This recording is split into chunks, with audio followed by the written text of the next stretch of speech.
actually got this thing going. It only took me a little bit of time. Where is it, David? Yeah. Oh, yeah. So Give me some of these. what you Some got? Some energy. Skittles? Man, my wife loves me so much. She bought me the only flavor that matters. It's the only flavor that matters. It's the pink Yo, one. get out of here with that, man. I'm a That's red it. man. That's it. I mean, red ain't bad either. Second place, there's nothing wrong with that. You know? But the pink, oof. There were fights. Hell. Like, yo, you ain't give me the pink or the red? I'm all about the Skittles. Now that's how a real fight. Just say I'm ugly. Just say you don't like me, and give me the yellow. As I eat and my give me the yellow orange. Starburst. Come on, man. Mhm. Anyway. That's all that means. It's like, yo, we not friends. I think you ugly, and I don't wish you well in life. Have this yellow Starburst. That's all it means. That's exactly what it means. But pink, listen, somebody might think I'm proposing to him. That's why I can't give him this. What you think of this movie? This is all I want to talk about. What movie? What movie? Don't do that. I'm not falling for that. You know what movie? Nope. So, I mean, look, the movie was cool. You know,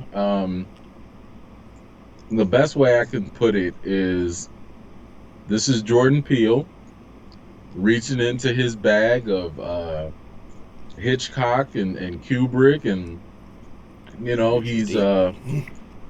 he knows what to do when it comes to horror. And suspense. This was and suspense for sure. He definitely, I saw a lot of Jaws in this. Encounters, you know, what is it? Third Encounters of the third count of the second count. I don't know. Yeah, whatever that is. So, you know, you take the alien stuff, and First Encounters of the third kind. You take the alien stuff, you put the Jaws. Like, the cinematography was one of my favorite aspects of this movie. I mean, the mere fact that you looking up at the sky, like, how you about to have me scared of clouds? When you saw it, did you see it in IMAX? And it was totally worth it. It was like almost required. And well, they shot it with IMAX cameras. So if you shoot it with an IMAX camera, but you want that extra. You want me to see that it in extra IMAX. width to the photo because for the sky shots. You're gonna get caught up just looking at clouds. Like, where is it? Yeah. And I think that was necessary. So, the main thing I'm concerned about with this movie is that I think it's going to get a divisive reaction. And I keep falling into one of two school of thoughts as to whether or not it actually warrants it. Like, when I was walking out of my screening with other critics, I noticed that a lot of people were just walking out either confused or maybe just a little disappointed. They're like, what was that? Oh, man, that was what he put out? And, you know, I also saw some other reactions that are like, yo, this movie's incredible. Like, I had no idea he was going to whip this out. So this movie is falling into one or two school of thoughts, and I'm trying to figure out how it's good. But neither was like, this is trash. It's just more so, and here's where I fall with that, because we was having this talk earlier. It's about, I made that Game of Thrones analogy. It's like, you know, it's the ending or the third act that was problematic for some people with this movie. But does that really erase all the cool stuff that happened in the first 2 or 3/4 of the movie? It might sometimes for some people. I mean, some people care about the destination more than the journey. Some care more about the journey and not so much the destination. And I'm not gonna lie, like, I'm usually a destination guy. But it also depends on how long that journey was. So to your point with Game of Thrones, that journey was long, and it was exciting and entertaining, and there's no way I can ever deny that for 7 seasons strong, or 6 seasons, whatever, Game of Thrones was the number Hands one down. show on TV. Period. No question about it. But that it did not finish strong, and that hurt the legacy of the series. But that's for TV. If we're talking about for a movie, you're dealing with a shorter amount of time. So I think because of the shorter amount of time, your attention is also going to be a little bit shorter, and so is whatever latitude you give it. You're not going to give it the same latitude you would a TV series that gave you years worth of entertainment. You talking about what? An hour, $1.30, maybe 2 hours, if that.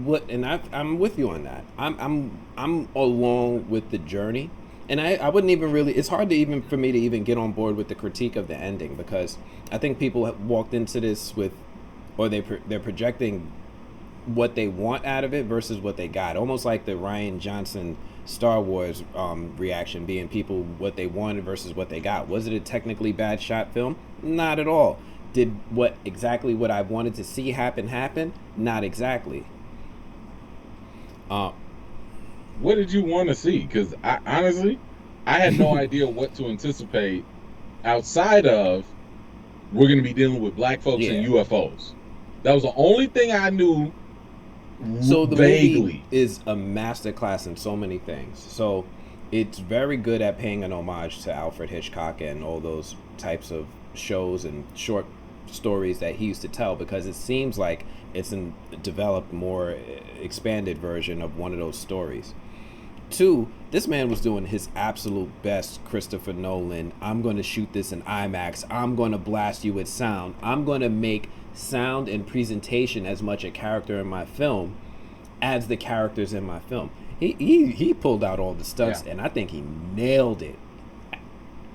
The sound was great. The soundtrack, the sound effects, when he would pull it in, when he would pull it out, I almost feel bad for people who don't see it in IMAX, because you need your chair to rumble when you see that UFO. You need that. And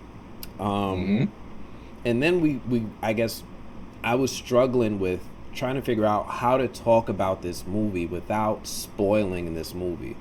And I don't know if we're going to be able to pull it off by the time we reach the end of this video. We could try, but this is a really. You want to keep this we can make spoiler-free? an effort, but if anything slips out, I'm okay. I can do it. I don't know how we could do it. Like, how can you literally talk about the elephant in the room without talking about the elephant in the room? You talk around the elephant. Like, man, that huge space in that corner over there. Man, that thing that they had to deal with. I mean, think about it. Like, you're talking about these characters that, the funny thing is, this wasn't even about the elephant. No, it's really about these characters. It's about the characters. The elephant is more of a distraction. And that actually ties into the plot. I'm sorry, to the theme. And the theme is really a social commentary, because that is what Jordan Peele, that's how he approaches his movies. He takes an idea, then he figures out some way to make that idea a reality, and then he puts in characters in the story after that. So if we deconstruct that and go backwards, his idea was spectacle. That was the general overarching theme in this show, in this movie. And if you think about it, if you look at it through the lens of the idea of spectacle, and the commentary that he's making it's also a commentary on humanity. How do we interact with spectacle? And I think what he's trying to drive at is the lengths people will go through and go for spectacle, for attention. You know, you're going to receive whatever you're going to receive from it, but the fact is, you're going to chase it. And we'll continue calling it the elephant. I think that's a perfect way to keep it, spoiler free. But you see these people, for different reasons, chasing this elephant, wanting to control this elephant, wanting to capture this elephant. And it's, you know, it wasn't until I started thinking about that I was like, oh, at first, a lot of these characters didn't make sense. Like Stephen Yeun's character, I was like, why are you here? We could have just had any old carny sideshow person in there, and that would have been it. But his story, along with the monkey story, they tie in together with the elephant. Okay, all of that actually ties in. So, and that comes up to where I do feel, I don't want to say the story fell apart, but I think it was actually too dense for me. A lot of the a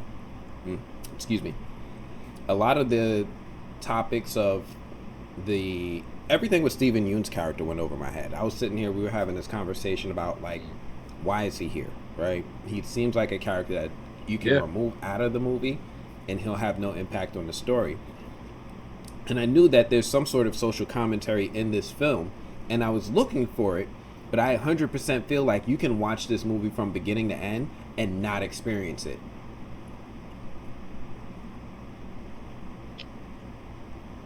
Again, if you look at it through the lens of spectacle. But I mean, like, if you're not, preparing and watching this Jordan Peele interview in advance. That's the point he was going for.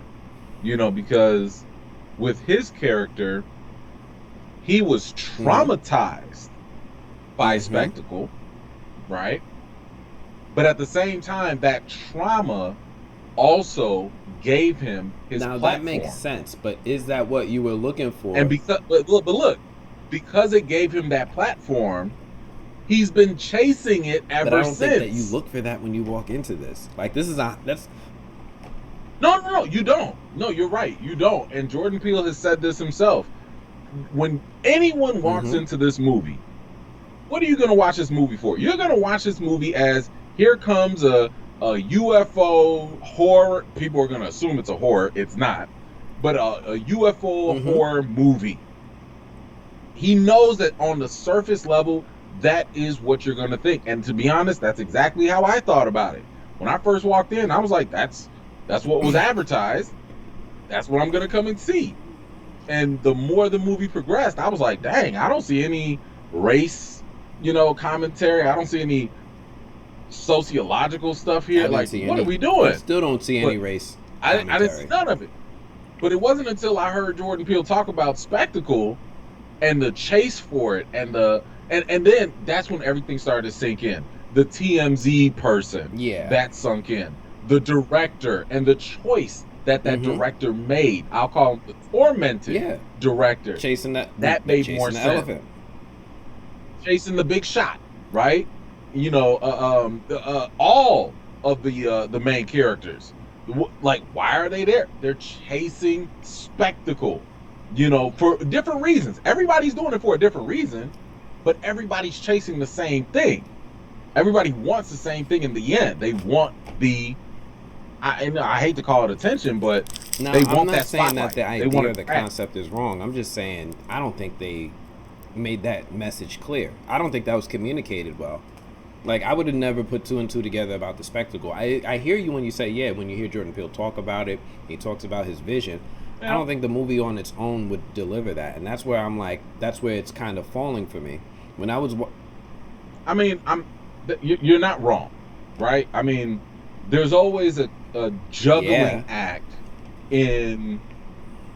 Because I've always said, and I'll sound like a broken record for anyone that's followed me. Movies are art, and art is just a form of communication between two human beings. So as an artist, I'm going to create something, whether it's a painting, a sculpture, a movie, whatever. I don't do it for self-satisfaction. I do it as a form of expression. I'm expressing something. I'm releasing something because I want some other human to look at it and get something from it, right? I'm trying to communicate something. So when you look at that piece of art, the question is, how clear was my communication of whatever I'm trying to express received by you? Now, I might have a certain intention and say, hey, I want you to see the blue dress, but you keep looking at it like, yo, that's a gold dress. Now, there's a little miscommunication, right? Intended reaction versus So, actual reaction. Exactly. So for me, as a critic, I just know that the best I can do is judge it from both lenses. One, as a spectator, and then two, as another artist. Right? almost like an You're coming analyst. at it like, right. Where I have to be like, okay, Jordan, let me give you a chance to clear up what you want to say. Yes. Because right now, everybody can't read your writing. Everyone can't read your handwriting. And that's the only part that I think is the weakness. I think technically he put it together well. I think the story the message that he wanted to communicate was it wasn't received. I don't think he stuck the landing there. Sure. Now, great art, you don't have to communicate, and it can stand on its own. But at the same time, because here's the thing, I also want to take a piece of humble pie too. You know what I'm saying? Like, I might be dumb. I thought I was dumb. I was sitting here like, where's the social commentary? You had to break it down. Like, I don't know. Like, is it really on the artist, or am I just? Can we just clear the air on one thing? Maybe I'm just. Is there anything about this movie about race? But here's the thing: neither one of us walked into this movie looking to analyze it that deeply. Was there anything about this movie about race? No. Well, a little bit. With OJ and his family lineage. A little bit, but it was like it wasn't not nearly as heavy-handed as his last couple of films. But even that, I would argue, is still tied to spectacle. I'm just, when I walk into a Jordan Peele movie, I expect a couple things. I expect social commentary about race. I expect him to advocate for the, voices and presentation of minorities. I expect him to give me a M. Night Shyamalan type reveal at the end of the movie, letting me know I'm not dumb. He was just real clever.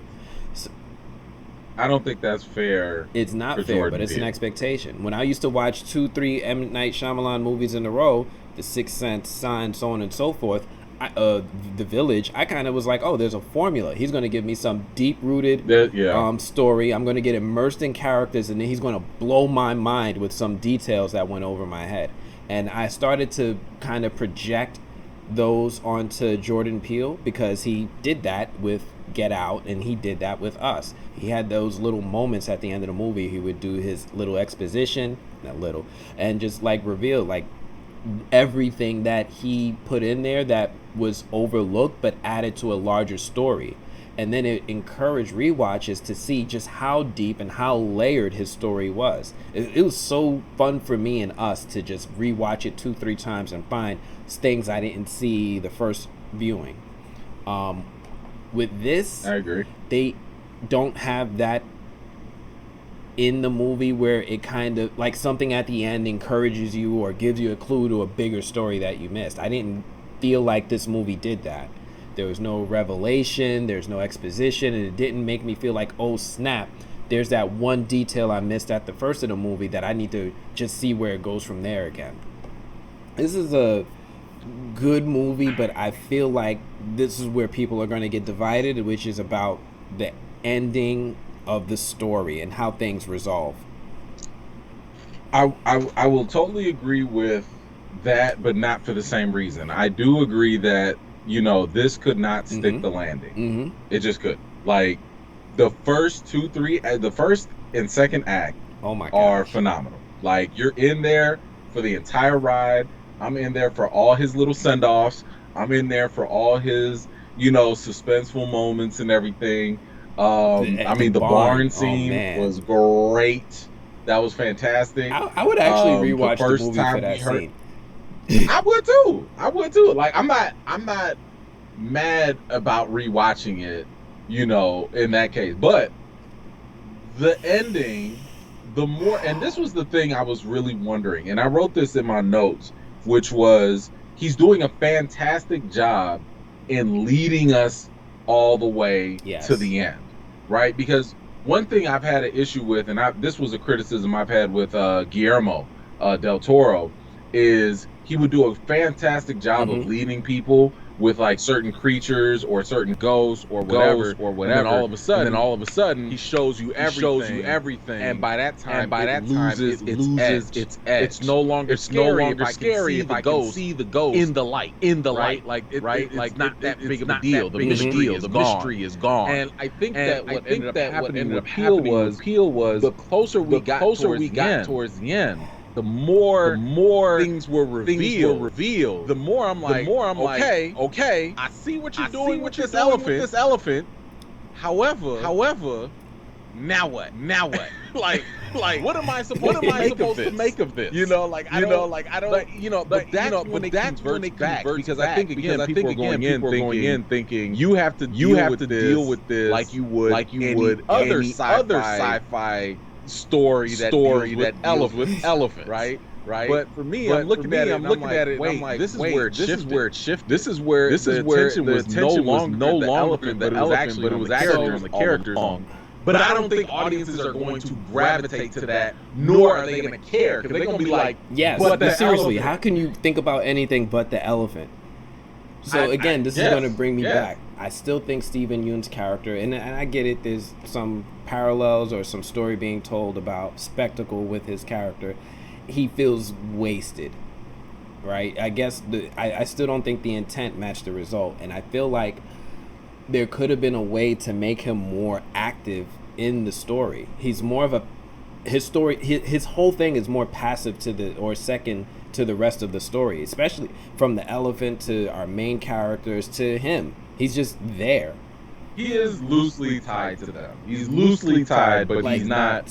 Okay. He's loosely tied to the main character story, because he does have like little interactions here and there that do feed into what they're trying to do or not do. Right? You could have just replaced him with a bank. Oh, the bank. Yeah. But at the same time, he is essential if the goal is to showcase different elements of the theme of spectacle. So like, if you stop looking at him as a supporting character for the main characters and look at him as a supporting character for the theme, that's where he works more.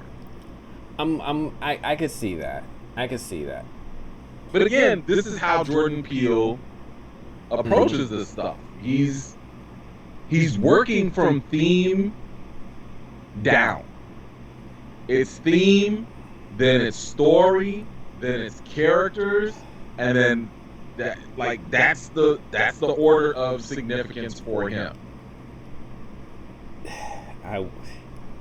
Whereas I think we're used to maybe story, characters, and then some theme to kind of I get it with him with theme, because like I feel like he figures his genre and his set pieces before he figures out all of his story. He's like, all right, I'm going to do this, I'm going to do that, and I'm going to put these people in here, but I'm going to figure out how to make them all work and come together for it. Like, I think I agree with you with the way that he's putting together and creating his movies. I don't know, like, I think technically this movie is still just a masterclass in a lot of things. That ending messed with me. Mm-hmm. I don't think I completely lost the movie once they got to the third act or anything with the elephant in the room, but especially because the movie had such good pacing, right? Like, the movie really took its time. I did like the pacing too. The pacing was actually handled very well. You get so much time to learn these characters, their backgrounds, their motives, and oh man, here we go with supporting characters and motives. Their motives, and it adds to such a rich, vibrant story that by the time they actually get into the plot of the film, you're like, oh snap, now they're like family. Now I'm like, not family, but I'm familiar with them to the point where I can follow them on their adventure. I have a point of reference and characterization I want to follow with them. So I think he paced it really well. But when things finally broke down and got to that elephant in the room, it was pretty bad. I mean, again, I think that ties into expectations. You can't get disappointed with something unless there was an expectation tied to it. Yes. That's how that is. But work. I mean, That's how I'm not. But here's the cool thing about it, right? Because like, I didn't have this expectation when I walked into the movie. These are expectations that developed as the movie progressed. I started to have all these. It felt like I was identifying certain things or finding familiarities. Like I said, it was very Hitchcockish, right? So it was like, all right, now I feel like once I met the characters and we got halfway in the movie, I feel like I'm in an Alfred Hitchcock thing, and I'm now going in autopilot with where I think the story is going to go. Of course, the story has an opportunity to surprise me and do something innovative, but it just that's where my projection came in, and I think that's a fair projection if the film leads you to have those expectations. Right? It's not like I walked in with this. You did this to me. You master leader me. You did this. But he never told you to expect. I mean, look, even with us, he never told us, or I mean, he did tell us, don't expect Get Out. Like, he said that. He was like, yo, this is not Get Out. If you go in there with that expectation, you're going to be disappointed. You love yourself. That's all. You love yourself. Congratulations. So, yeah. So I got you. Don't expect Get Out. It's a whole other genre. It's not like that, and it's such a It's so divorced and so far from those last two films that it's my own fault. Like, I want it to be one thing, but it is. But I have to judge it for being something else. It is your fault. This is true. It is your fault. But it's his fault too. No, it's not. He has the right to make any movie he wants. He can do whatever movie he wants. Anyway, I think this movie is going to be a fun one. I think it's going to inspire a lot of conversation over the weekend. I think it will. I mean, there's not really much else to talk about. Movie wise, yeah. But sure. Yeah, I can see that happening. All I really had to talk about this movie. What about the performances? The performances. So we talked about this a little bit. Who you want to start with? Let's go with the main actor. Kaluuya. I like this performance a lot. I thought it was subtle. I thought it was poignant. Okay. And I thought he was really mindful with the character that he was portraying. It didn't seem like it was too much of a stretch from his actual self until I started to really pay attention to the nuances in his performance. The way his character walked, the way his character would talk, the way he would like hunch over and look down all the time, the way he wore his hat, like to avoid eye contact and light and things like that, never looking up. Once I started to notice all the subtleties in his physical performance, I was like, yo, this man is doing his thing. Like, there's a reason he's like one of the best actors alive right now. I'm glad you feel that way. I couldn't get there. With him. I wanted to. Again, that's something that I'm going to reserve full judgment until I watch it a second time. Because I do think that there's more value in rewatching it. But there were certain things. For one, I understood. Don't look up, and the physical mannerisms and stuff. To be honest with you, with recording with the type of sound and camera that they had, I couldn't understand him sometimes. Like, sometimes he was just mumbling, and I was like, bro, speak up. You can be emo, but that was and more clear at the same time. To be undecipherable. Right? People couldn't hear him. They're like, what'd you say? Repeat it. I didn't hear you. Like, that, he literally did that to his character. No. I didn't like it. I didn't care for it. Like, I shouldn't need closed captions. You don't need to watch your movie. That Tom Hardy. That dialogue being unintelligible is acceptable considering the context that he was whispering something. I don't know. I hear you what you're saying. Like, you didn't really like it. I enjoyed it a lot. I liked his performance. I like Keke Palmer's performance. Yeah, I thought she was a You did? nice and sassy sister who was, you know, a lot like what siblings would be. One, you know, they're opposites and they get on each other, but they love each other. I thought it was believable. Okay. Yeah, I like their interactions. yeah, I did great like chemistry. the chemistry they had. Because I ain't gonna lie, like when they was like, yeah, wait, this one, yeah. Like When I they were was cheering for bickering, them. I I was thought like, they yeah, was okay. great. That's Like, yo, def- how much he offered you for the ranch? Yeah, Probably yeah. enough to make me an idiot, right? Like something like Right. they were good. I thought they were really good together. The That's- only person who really I questioned was the Fry's electronic guy. Who is that actor? Who Man, is leave that him guy? alone. He was fine. He was fine. It doesn't matter. So It honestly does not matter. no, You're I'm not gonna about leave to him look him up alone. no more. Brandon Perea. But the director was cool. Yeah. But I don't know. I mean, look, I like the theme because even though it probably wasn't the most obvious at first, um, I think that that's more so on me because once someone brought it up, it was ridiculously clear. The moment I heard, oh, spectacle, I was like, oh, that explains the TMZ guy. Oh, that explains Stephen Yu. Oh, that explains why, for me, I'm like, man, I don't know if that's a Jordan Peele thing, because honestly, the moment someone said it, I was like, oh, it really was there all along. Like TMZ it guy was is a right perfect there example of what all didn't along. work for me.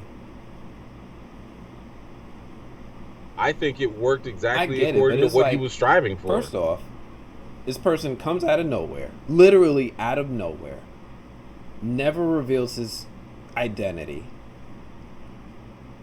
I don't think it was out of nowhere. That was after the disaster at the ranch or whatever. I Like mean, that like, made news. Like the people, the reason I say it's out of nowhere it was a is big because situation. it's literally one dude on a motorcycle, no camera crew, no nothing, So, just you on a bike in the middle of. hey, that's TMZ. That's TMZ. Who gonna get that scoop? So Who's thirsty for it that seemed scoop? abrupt. It seemed like it was weird that we don't learn his identity.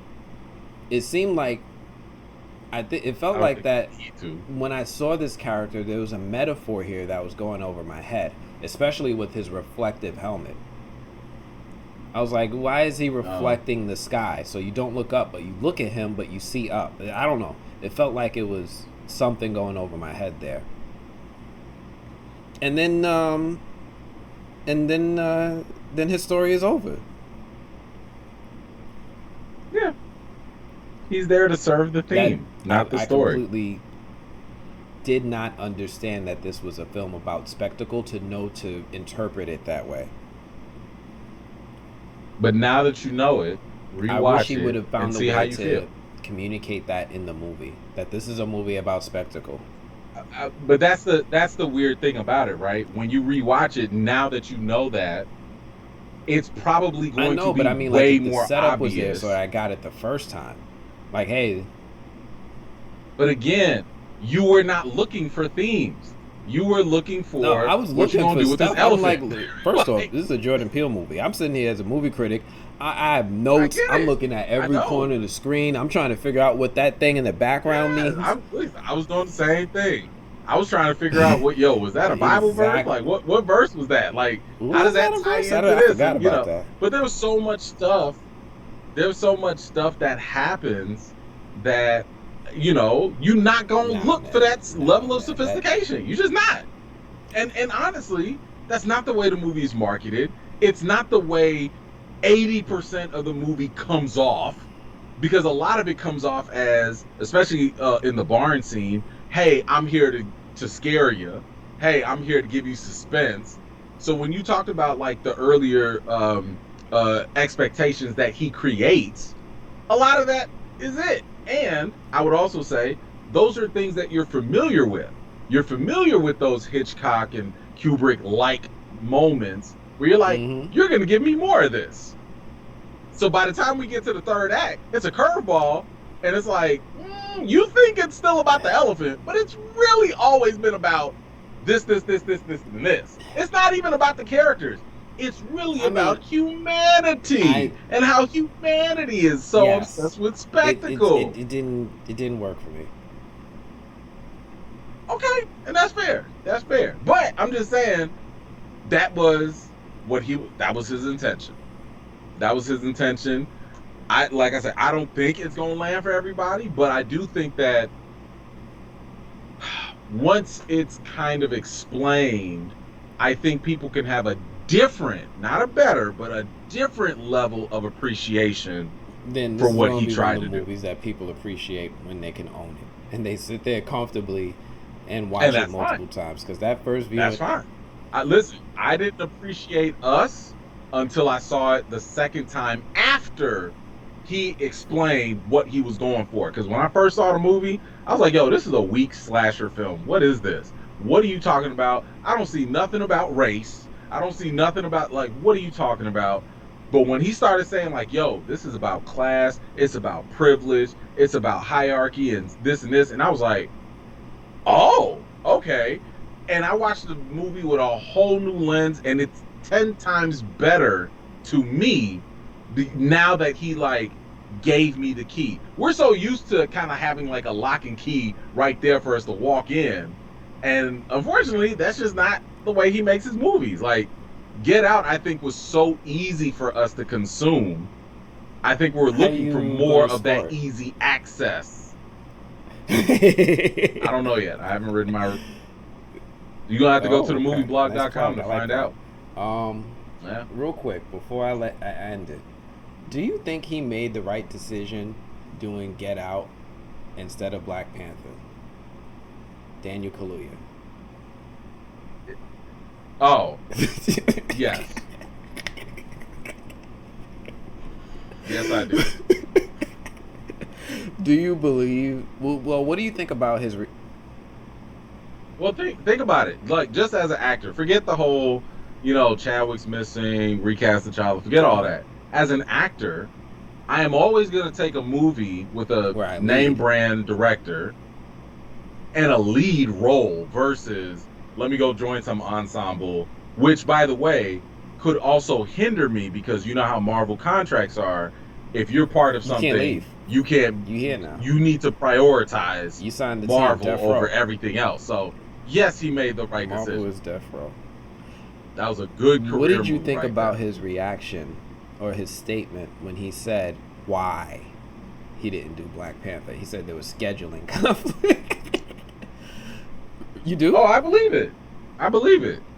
Yeah, like I would prioritize Nope and scheduling a whole lot more than Black Panther. And again, let's not forget the nasty, hectic schedule Black Panther had to deal with. He made that decision before he knew about the delays.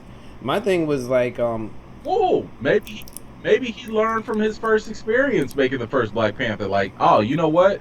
When I do Black Panther, I can't do nothing for another 2 years until this movie is done. Because if reshoots are needed or whatever, it's gonna screw me up. I don't know. Well, so we gotta remember his character is not. I don't know how he was gonna be written into this movie, but he's not a lead. He's a supporting character. He could have been anything. He could have been in jail. He could have been like, oh, I'm on a redemption thing, so I can, gain Wakanda's trust back. It's really a tough pill for me to swallow about scheduling conflicts, knowing that we know as critics with like Tom Cruise finding time to film scenes for Multiverse of Madness more than likely in between Top Gun Maverick reshoots and Mission Impossible filming. Like he's like I read about how Natalie Portman was shooting scenes as the Mighty Thor for Thor: Love and Thunder in a Best Buy parking lot. Like if Marvel wants you to be in the movie, they can accommodate you. Or if you want to be in a Marvel movie and you're selected, they'll accommodate you. Maybe. Ain't nobody missing his character like that. I mean, it's not that big of a deal. Career-wise, he made the better decision. Okay. I honestly, I don't even know why that was like a big deal. You took a lead role instead of a small supporting role in a movie that already lost its lead actor and it's just an ensemble of supporting roles. It is always a big profile boost for your career, no matter what stage you are in your career, to be in a Marvel You film. always have more potential as the lead in a movie versus being a small part. I guarantee you more people don't recognize him for being in Black Panther than they do in Get Out because he was the lead. Some people don't even know his name in Black Panther. Some people don't even know his name, period. Well, that too, but I'm saying more people know his name or at least recognize him from his lead roles than his non-lead roles. So, yeah, he did the right choice. If he said scheduling, I believe him. End of the day, I would have just been like, it's a bigger part. And I like Jordan Peele. Case closed. Money was right. Like, okay, it's a business. I don't know, man. I It's felt business. like he was just trying to avoid the fire. Like he saw there was trouble and he was like, I'm out. Maybe. Anyway, that's all I had. That's all I really wanted to chat about. I wanted to get your thoughts about the movie, the plot, the acting, all that fun stuff. If you guys are new here, you guys like these videos, you like these reactions, we're going to try to do this a little bit more regularly, maybe weekly. Make sure you subscribe, you follow us on YouTube, and keep us in tune. Stay tuned for more. Till next time, peace. Here we go. Alright, hold that thought. I'm about to see if I can still order some last minute Chinese and be. Check it out, yeah. Scared money, make less of it. Don't ever let the chance pass you by. Just keep your eye up on the prizes. Life keeps spinning, these rules I break them. Life keeps spinning, them risks I take them. Run way to a bag, nigga thought you in the way, but G6 was in the skies. Life keeps